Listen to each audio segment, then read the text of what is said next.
السلام علیکم دوستو، ویڈیو دیکھنے سے پہلے ہمارے اس چینل کو ضرور سبسکرائب کر لیں اور نیچے موجود بیل آئیکن کو ضرور کلک کر لیں تاکہ ہماری ہر آنے والی ویڈیوز باقاعدگی سے آپ کے پاس پہنچتی رہے۔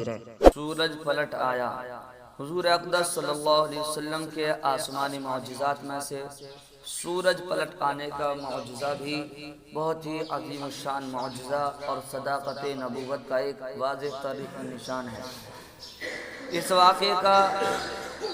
کا واقعہ یہ ہے کہ حضرت بی بی اسماء بنت عمیس رضی اللہ عنہا کا بیان ہے کہ خیبر کے قریب منزل صحبہ میں حضور صلی اللہ علیہ وسلم نماز عصر پڑھ کر حضرت علی رضی اللہ عنہ کی گود میں اپنا سر اقدس رکھ کر سو گئے اور آپ پر وحی نازل ہونے لگی۔ حضرت علی رضی اللہ عنہ سر اقدس کو اپنی آغوش میں لیے بیٹھے رہے یہاں تک کہ سورج غروب ہو گیا اور آپ کی نماز عصر قضا ہو گئی۔ جب وحی ختم ہوئی اور آپ نے اپنا سر اقدس اٹھایا اور آپ کو یہ معلوم ہوا کہ حضرت علی رضی اللہ عنہ کی نماز عصر قضا ہو گئی تو آپ نے یہ دعا فرمائی، جس کا ترجمہ یہ ہے کہ یا اللہ، یقیناً علی تیری اور تیرے رسول کی اطاعت میں تھے، لہذا تو سورج کو واپس لوٹا دے تاکہ علی نماز عصر ادا کر لیں۔ سبحان اللہ۔ حضرت بی بی اسماء بنت عمیس کہتی ہیں کہ میں نے اپنی آنکھوں سے دیکھا کہ ڈوبا ہوا سورج پلٹ آیا اور پہاڑوں کی چوٹیوں پر اور زمین کے اوپر ہر طرف دھوپ پھیل گئی۔ سبحان اللہ۔ زرقانی نے جلد 5 میں صفحہ نمبر 113 پر اس کو لکھا اور شفا میں بھی لکھا ہے اور مدارج النبوت میں بھی لکھا ہے۔ اس میں شک نہیں کہ بخاری کی روایتوں میں اس معجزے کا ذکر نہیں ہے۔ بخاری شریف کی روایت میں اتنا بڑا معجزہ ہوا ہے لیکن اس کا ذکر نہیں ہے، لیکن یاد رکھیے کہ کسی حدیث کا بخاری میں نہ ہونا اس بات کی دلیل نہیں ہے کہ وہ حدیث بالکل ہی بے اثر ہے۔ امام بخاری کو 6 لاکھ حدیثیں زبانی آتی ہیں، اس کو اچھی طرح سے سنیں اور سمجھیں۔ کتنی؟ 6 لاکھ حدیثیں زبانی آتی، انہی حدیثوں میں سے چن کر انہوں نے بخاری شریف میں اگر مقررات اور مطابعات کو شامل کر کے شمار کی جائیں تو صرف 9082 حدیثیں لکھی ہیں، جبکہ سب کو شامل کر کے کتنے لکھی ہیں؟ 9082 حدیثیں، اور یاد کتنی تھی؟ 6 لاکھ۔ ذرا سوچیں، اور اگر مقررات اور مطابعات کو چھوڑ کر گنتی کی جائے تو کل حدیثوں کی تعداد 2761 رہ جاتی ہے۔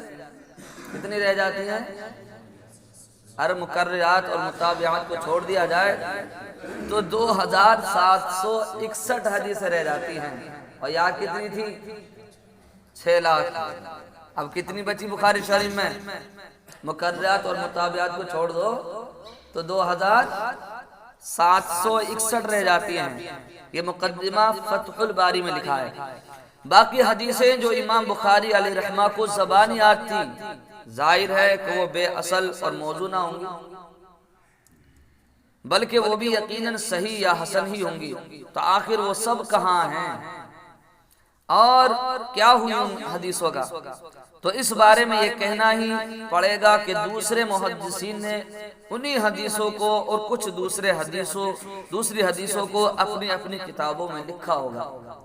چنانچہ منزل صحبہ میں حضرت علی کی نماز عصر کے لیے سورج پلٹ آنے کی حدیث کو بہت سے محدثین نے اپنی اپنی کتابوں میں لکھا ہے، جیسا کہ شیخ عبدالحق محدث دہلوی علی رحمت و رضوان نے فرمایا کہ حضرت امام ابو جعفر طحاوی، احمد بن صالح و امام طبرانی و قاضی عیاض نے اس حدیث کو اپنی اپنی کتابوں میں تحریر فرمایا ہے، اور امام طحاوی نے تو یہ بھی تحریر فرمایا ہے کہ امام احمد بن صالح جو امام بن احمد بن حنبل کے ہم پلہ ہیں، یعنی ان کے برابر ہیں، وہ فرمایا کرتے تھے کہ یہ روایت عظیم ترین معجزہ اور علامات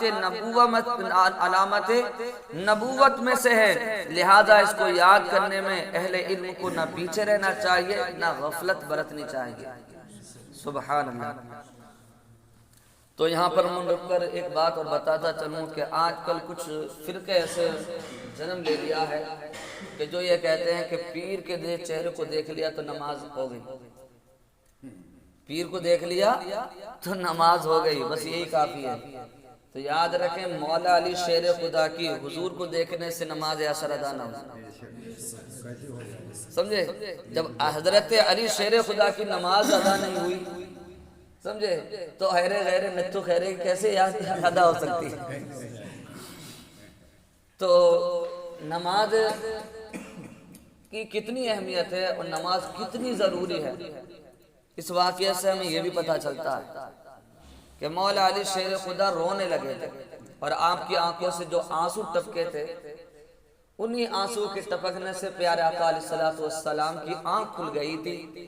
اور علماء حق بیان فرماتے ہیں، آپ نے پوچھا کہ علی کس بات نے آپ کو رلایا، یا تو یہ اس طرح کا واقعہ ہے، تو عرض کرنے لگے یا رسول اللہ میری نماز عصر جا چکی ہے۔ تو حضرت علی کو اپنی نماز عصر جانے کا کتنا خوف ہوا اور کتنا غم ہوا، لیکن اپنی نماز عصر حضور کی محبت پر قربان کر دیا آپ نے۔ کیا؟ حضور کی محبت پر قربان کر دی۔ تو نماز بھی نماز تبھی ہے جب حضور سے محبت ہو، سمجھے؟ اگر حضور سے محبت نہیں ہے تو نہ نماز ہے، نہ روزہ، نہ حج، نہ زکوٰۃ، کچھ بھی نہیں ہے۔ سب کچھ مانا اور سب کچھ جانے حضور کو، تبھی کام بنے گا، وگرنہ کام بننے والا نہیں ہے۔ یہاں پر میں ایک واقعہ اور بتاتا چلوں کہ علماء بیان فرماتے ہیں کہ جب سورج غروب ہوتا ہے تو رب کی بارگاہ میں سجدے میں جاتا ہے۔ کہاں جاتا ہے؟ رب کی بارگاہ میں۔ تو اس وقت کا سورج جب غروب ہوا ہوگا تو کہاں تھا وہ؟ رب کی بارگاہ میں تھا، اور ادھر آقا علیہ السلام انگلی کا اشارہ کر کر اس کو بلا رہے تھے۔ تو گویا کہ سورج بارگاہ مولا میں عرض کرتا ہوگا کہ یا اللہ، ایک طرف تو تیری بندگی ہے، تیرا سجدہ ہے، اور ایک طرف تیرے حبیب کا حکم ہے، ایک طرف تیرا حبیب کا حکم ہے کہ پلٹ جا علی نماز عصر ادا کر لے، اور ایک طرف تیرا سجدہ ہے، تو مجھے کیا کرنا چاہیے؟ تو گویا اللہ نے فرمایا ہوگا اے سورج تو نے دیکھا نہیں، میرے علی نے، مولا علی نے اپنے حبیب کی، میرے حبیب کی، محمد مصطفیٰ کی محبت پر نماز عصر کو چھوڑ دیا ہے۔ ارے جہاں سجدہ تو بعد میں بھی ہوتا رہے گا، میرے محبوب کے کہنے پر لبیک کہتا ہوا چلا جا۔ تو سب کچھ کیا ہے؟ حضور کی محبت سے یہ سب کچھ ہے۔ انہیں مانا، انہیں جانا، نہ نکھار غیر سے کام، للہ الحمد میں دنیا سے مسلمان بنا۔ اللہ